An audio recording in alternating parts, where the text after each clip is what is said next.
Now I'm going to present two speakers here. They are going to speak to us about cardiac catheterization experience at Ain Shams University in NICU, Medical Pediatric ASU. Professor Dr. Neveen Mamdouh, واحدة من البايونيرز أو cardiac catheterization pediatric department عندنا، هي والأستاذ الدكتور عجاب هم اللي أسسوا الوحدة، فيعني إيه بنتمنى لها دايما التوفيق، ومعاها الدكتورة بسمة شحاتة. فتفضل. I'm here to talk about the cardiac catheterization experience in our children's hospital at Shams University. Percutaneous cardiac catheterization has been used as a diagnostic tool and as a therapeutic option in neonates with congenital heart disease. Well, delays are just the beginning of rehabilitation. Here we started in December 2017 with a plan. For the first 6 months, we dealt with patients of 12 months of age having pulmonary stenosis or ASD and for diagnostic catheter. The following 6 months, we dealt with patients with age of 6 months or more having aortic stenosis and for ductal closure. Starting 2019, we had the patients more than 6 months of age with VSD closure. Lastly, from July 2019, we dealt with neonates 0 months old onwards with all procedures, including the ductal stenting, aortic and pulmonary stenting as well. Here are some of our patients. This is a full-term female patient, 39 weeks of age, fourth order of birth of first cousin consanguineous marriage. Patient presented with cyanosis since birth, and she was admitted to a neonatal intensive care unit. Echo showed LTJA, pulmonary atresia, ASD, VSD for ductal closure.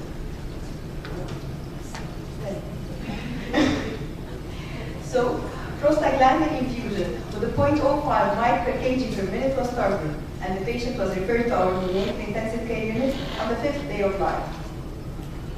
Initial echocardiography showed cytosolitis with ABVA discontinuous, large ASD, VSD of 7 mm, pulmonary atretic valve. The main pulmonary artery was posterior and arising from the left ventricle, and the aorta was anterior and arising from the anterior chamber. There was right-sided aortic arch with the PDA measuring 3.5 mm. Catheterization was performed under deep sedation with general anesthesia as the patient was intubated. Axillary arterial vascular access was achieved using the Silvinger technique. Stent of 4 mm width and 18 mm length was used, and heparin of 100 international units per kg bolus was given. And this is the chest X-ray with a stent in place. Once the patient is back to the neonatal intensive care unit, vital data were checked with special emphasis on the core temperature and clinical time. In addition, random blood sugar, CBC, ABG, and electrolytes were done. The viability of the limb used for the catheter, peripheral pulsations, temperature, and any discoloration were checked. Last but not least, the site of entry. The site of entry of the catheter was checked for any bleeding, hematoma, and discoloration around that site, especially above the inguinal ligament in case of femoral artery. Prostaglandin and ductal stenosis. It is important that the ductus be somewhat restricted to provide a stable site for anchoring of the stent. For this reason, prostaglandin E1 infusion should be stopped several hours before the procedure in some patients. Recommendations of having intravenous continuous infusion of unfractionated heparin 12 units per kg per hour maintained for at least 24 hours after the procedure, together with Plavix and aspirin. Prophylactic anticoagulation was mentioned by Fried et al. In 2017, who demonstrated that unfractionated heparin with a dose of 100 to 150 units per kilogram reduces the incidence of coagulation from 40 to 8%. Recent small randomized controlled trials suggested a 50 unit per kg bolus may be as efficacious as the 100. Well, this is in addition to the long-term antiplatelet therapy to help diminish instantary stenosis, long-term antiplatelet therapy is generally recommended after this procedure.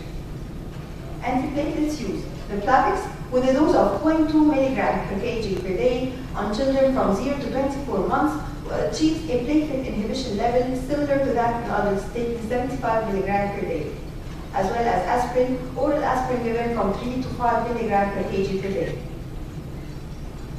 Here's another patient. Full-term female patient, second order of birth of non-consanguineous marriage. The condition started since birth as the patient born cyanotic and was admitted to a neonatal intensive care unit.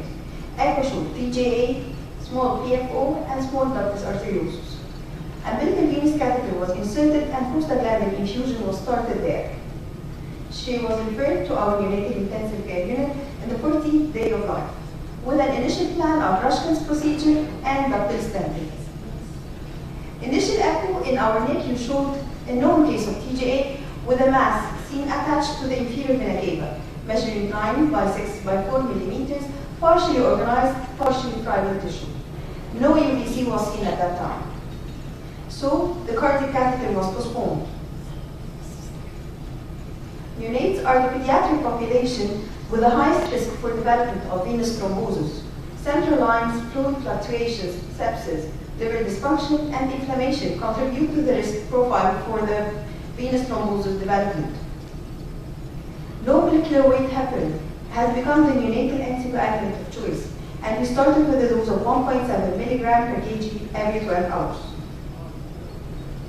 Also, the patient started to develop plumping. Periabdominal ultrasound showed hypertrophy of the pyloric canal, which is one of the reversible adverse effects of the prolonged prostaglandin E1 infusion.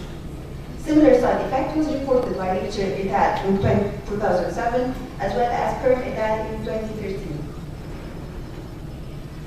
Well, long-term prostaglandin infusion means more than 120 hours. The majority of complications included hypokalemia, hypotension, apnea, bradycardia, ground fat necrosis, cortical hyperostosis, and gastric outlet obstruction. Prostaglandin E1 has many effects on the gastrointestinal function, ranging from cytoprotection, trophic action, enteral pooling, and gut motility. It also induces proliferation of the gastric mucosa in the antral region, leading to antral foveolar hyperplasia, which leads to obstructs the gastric emptying, leading to pyloric stenosis. The patient's thrombus regressed, and atrial septostomy was done through the subclavian vein to avoid entry through the inferior vena cava. It was done 3 weeks after admission. Ductal stenting.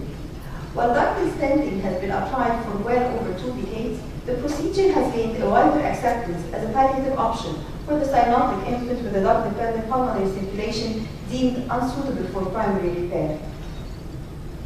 According to the American Heart Academy Association, indications of cardiac catheterization and intervention in pediatric cardiac diseases, compared with surgical alternatives, ductal stenting is attractive because you can avoid complications such as chylothorax, phrenic, or recurrent laryngeal nerve injury, or pulmonary artery distortion, which are well described after placement of a surgical aortopulmonary shunt. And you can see here is stenotic the duct as it connects the main pulmonary artery and the child with duct-dependent pulmonary circulation. And here, the duct appears after placement of the ductal stent to support the pulmonary blood flow. Still, cardiac catheterizations are not without risk to the patient.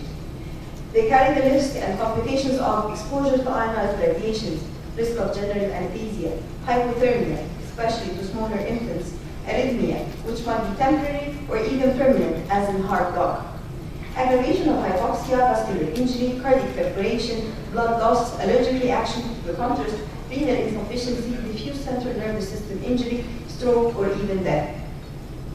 Well, there is no substitute for hard work, as Thomas Edison said. Thank you.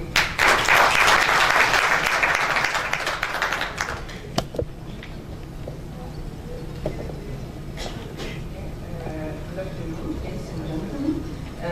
Dear professors, dear colleagues, I'm greatly thankful for the whole unitology team, and namely Professor Dr. Shamal for his great effort, for their great effort, and for my invitation here. I'm just going to talk about one.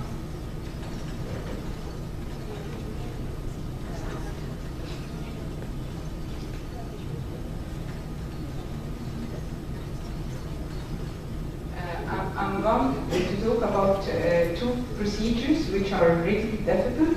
It's a difficult day in the cath lab just to have a neonate with a cardiac problem and to operate upon. All the team will be just very apprehensive. We choose the most skillful anesthesiologists. We are preparing ourselves before. We are increasing the temperature of the theater against the infection control, but just not to let this infant freeze. We use the baby huggers, we warming our salines, we are warming our dye that goes into the infant. Everything should be prepared very carefully while dealing with the neonate, and actually our staff should be very well prepared. We will have twice of everything just to make sure that we will not be short of staff while working. I'll talk about the duct stenting. The indication, as Dr. Basma told, the VTA stenting is indicated whenever the prostaglandin is needed to maintain the duct open in duct-dependent pulmonary or systemic blood flow, while the corrective intervention will be delayed. So I'll not do a duct stenting in a patient with a transposition of the great vessels who should be operated upon in a 2 to 3 weeks. I'm going to do a duct stenting for a baby who will need this duct open for 3, 4, or 5 months, meaning that it is a sound alternative to a modified amputee shunt. Our preparation starts with a routine pre-cath. Other than the routine pre-cath, it's comprehensive echocardiographic evaluation of the duct and feasibility of stenting. It's not just enough to know that this baby has a duct who wants to stent.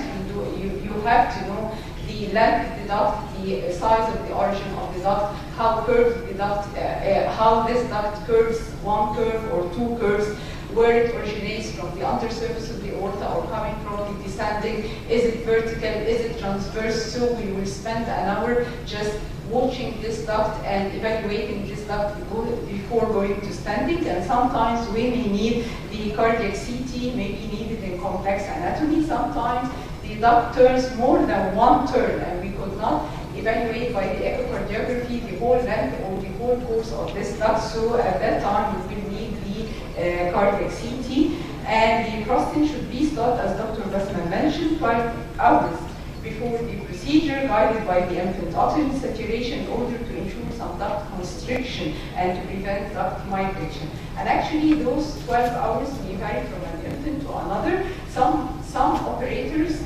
prefer to do a test 1 or 2 days before the procedure. They will just stop prostate and they will see how much the infant will tolerate without prostate, and then this is the time limit that will be enabled just before cath. So we need this infant without prostate as long as he can tolerate to ensure some restriction at the end of the duct, so the stent will not migrate and go down to the pulmonary artery once there.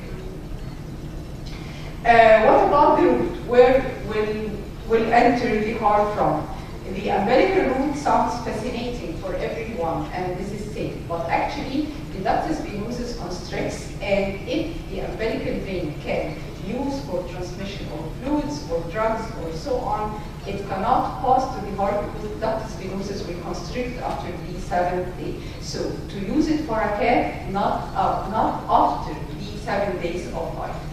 For a femoral artery, appropriate for duct stenting in cases of pulmonary atresia intact septum, because our route of entry depends on where the duct originates. If the duct originates from the first part of the descending aorta, we have to go from down, from the femoral artery. But if the duct originates from the undersurface of the transverse arch, we have to go from up. We have just to go from the carotid artery or from the axillary artery. And the axillary artery seems more safe route of entry other than the carotid and its more complications. So, auxiliary or carotid are appropriate for duct stenting in cases of pulmonary atresia, VSD, and this why? Because most probably in those lesions, the duct will come higher up from the transverse arch, while in pulmonary atresia intact septum, the duct will come from the first part of the descending aorta.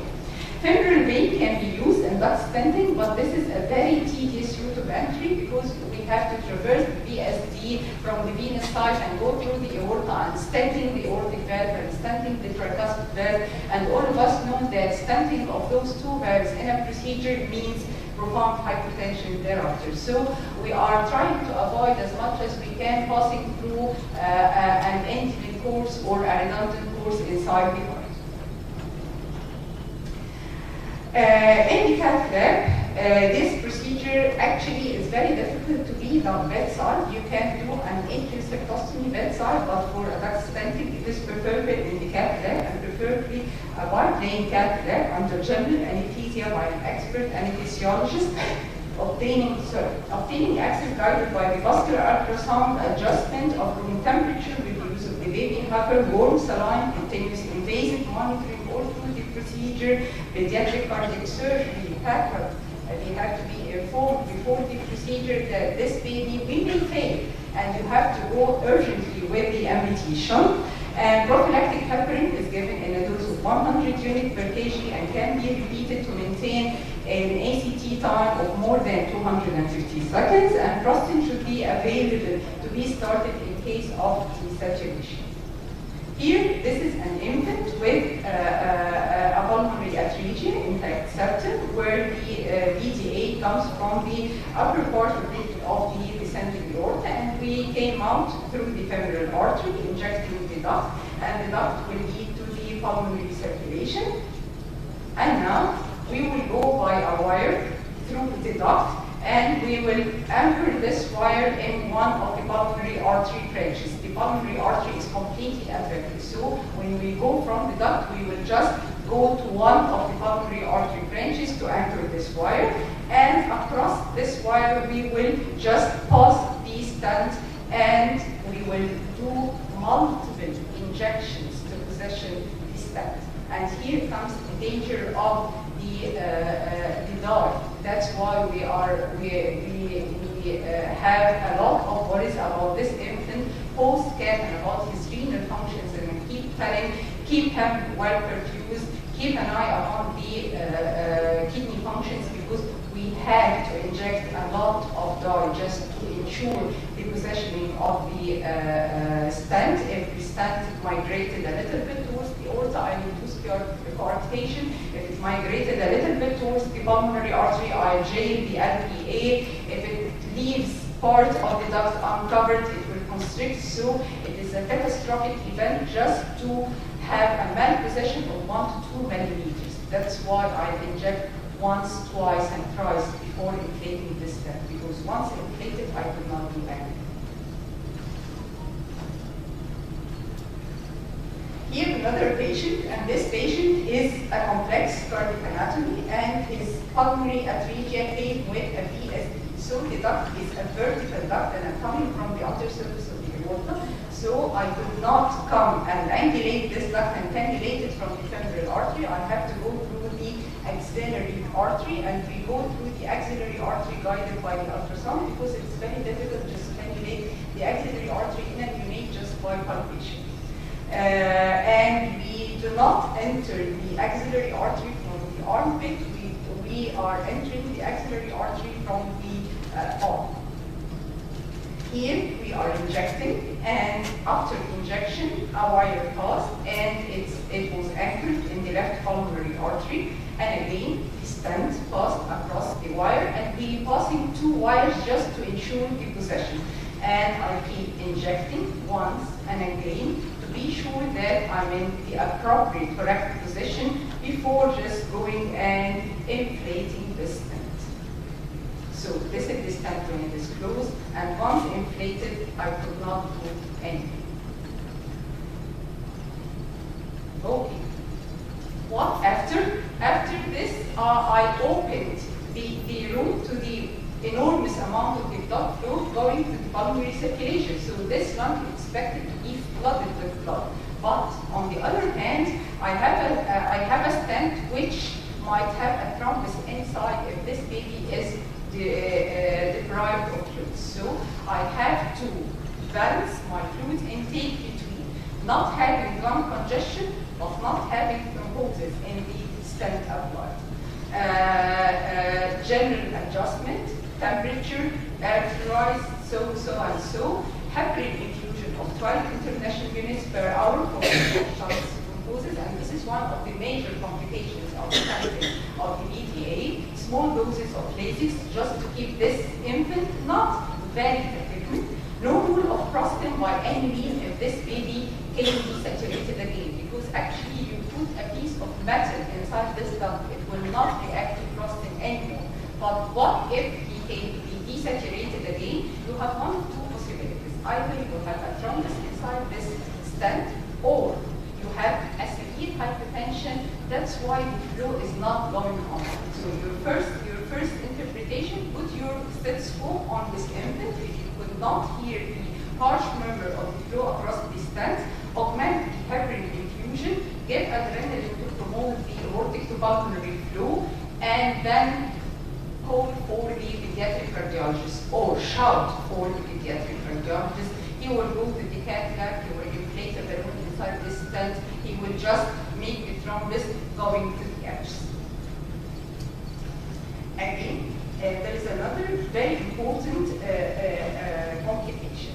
Actually, this procedure takes about 1.5 to 2 hours in best case. All through the procedure, you have a long sheath in the femoral artery or one of the major arteries.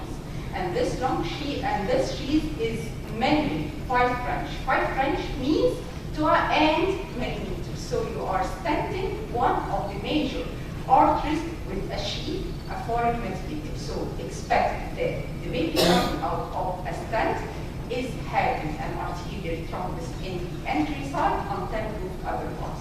So keep watching this limb for minimal discrepancy in temperature, minimal decrease in flow, and once an arterial thrombus is ensured, start altiplase and don't hesitate. Now I come to the other procedure, which is also very critical, which is the critical pulmonary stenosis, and when to interfere in patients in neonates with critical pulmonary stenosis if we have an echocardiographic evidence of pulmonary stenosis, if the tricuspid valve is more than -2 Z-scores for body surface area, so I'm not going to dilate a pulmonary artery while the RV is very small. Why I'm going to dilate? The RV will not pump blood across this pulmonary artery, whatever I did. So I have to evaluate the RV if it is possible that this RVV will be functioning after pulmonary artery dilatation or not. It has to be big enough, formed enough. So the tricuspid valve should be above -2 Z-scores, and the RV should be well formed, and I should not have any RV-dependent coronary circulation. This is the patient that I'm going to dilate. What is the difference between usual pulmonary stenosis, which is a very easy maneuver for someone just a beginner in the cath lab, and dilatation of a critical pulmonary stenosis? Number one, stenosis is very hard. I'll show you a picture of a slit-like opening in the pulmonary valve. Number two, the pulmonary valve and this is very small. Number three, RV is very heavily trabeculated with great difficulty in cath manipulation inside. While you are just visualizing the RV like this, the cavity is like this. And the manipulation of the cath inside is very difficult and arrhythmogenic. Severe tricuspid regurgitation with difficulty in pumping the cath across. Those infants usually develop hypoxemia, stay the start of the prostaglandin before dilatation. The route we will depend upon the umbilical vein is preferable, but usually not possible after 7 days. We sometimes use irregular vein, femoral vein, and the accurate assessment of the degree of stenosis and the size of the annulus is carried out invasively at the start of the cath. Here we pass by the cath from the IVC, right atrium, right ventricle, and just it is manipulated to be just beneath the pulmonary valve, and we are going by a hand injection to estimate the size of the annulus and to decide the size of the balloon, to mark where the valve is, because I put my balloon astride this valve, and to see the status of the pulmonary circulation. We can notice from this picture how big the right atrium is, how much the tricuspid regurgitation is, and how small the cavity of the RV is. This is the right atrium. The blood goes inside, it denotes the amount of regurgitation because we are injecting with the RV, and we can see that this is whole trabeculation, and the cavity is just this small triangle beneath the pulmonary valve, and we have to manipulate everything in this very small, tiny space. Again, the same. So I have decided for annulus size for the position of the coming balloon. Then I pass the balloon and I inflate it to open this valve. Here, the passage of the balloon, and you will be sure that it is astride the valve, and it is just the valve is in the middle of the balloon, because the middle of the balloon is the most powerful part while inflation, and I need the most powerful part just to open the valve. Here, another more difficult patient, and I have injected beneath the valve, and we can see nothing.